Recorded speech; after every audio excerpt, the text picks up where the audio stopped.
Hi there. So today I wanted to talk to you about my ongoing journey following the principles of the medical medium, as espoused by Anthony Williams. So I've just finished my 4th month.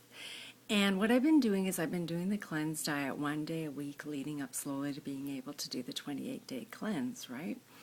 So this month, what I did at the beginning of the month is I did 3 days, and I did it while I was at work, and it was in fact quite seamless. And I think part of the reason is because what he's calling for in terms of like fruits and vegetables is probably double what I normally eat. So you're actually taking in a lot of food mass. One of the things I did find that you need to be aware of is that I always had to make sure that I had enough things on hand. So I went to the store twice actually in that 3 days, just to make sure that I had enough food to keep me going.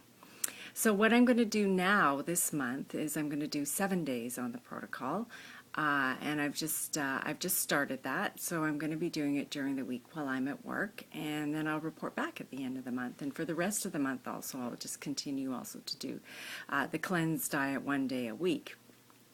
The other thing that I've started doing at the beginning of April, at the beginning of last month, was to do the heavy metal detox every day. So that's the cilantro, the wild blueberries, the barley grass juice powder, the Atlantic dulse, and the spirulina. So I have that every day, and I have to say I think it's really making a difference. I actually feel clearer in my brain, and that's one of the things he says is it really gets down deep into the folds of the brain.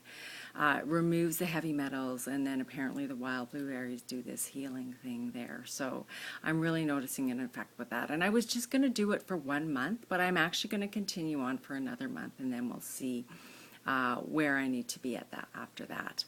The other thing that I'm doing is the celery juice. I'm still doing that once a day. I do that in the evening, and that's working out really well for me. So going forward, those are the things that I'm working on, and I'm working up to doing the 28-day cleanse. I'm going to start it on June 23rd, and I'm going to do it from new moon to new moon, because anytime you can start an activity and harness it with the cycles of the moon is really going to contribute to the success of any project that you're doing, because the moon rules water on the earth, and of course our bodies are 98% water, so emotionally you're going to have an easier time of it if you're synced up with the cycles of the moon. And the new moon is always a great time to start something. Plus the cleanse, as Anthony Williams talks about, it is actually 28 days, and so of course that's the full cycle of the moon, so that's one of the things that I'm following. The other thing that I noticed just before I started this 7-day cleanse, the day before, I went and I had gluten-free donuts, and it wasn't because I couldn't resist them, but it was just I just wanted a break from having to prepare all the food and having it ready. So psychologically sometimes there's these little things that come up that you need to deal with in terms of, how you approach food, your relationship to it, eating, preparing it, all of these different things you need to consider, I think, before you embark on the 28-day cleanse. It's really about setting yourself up for success. Okay? Thank you.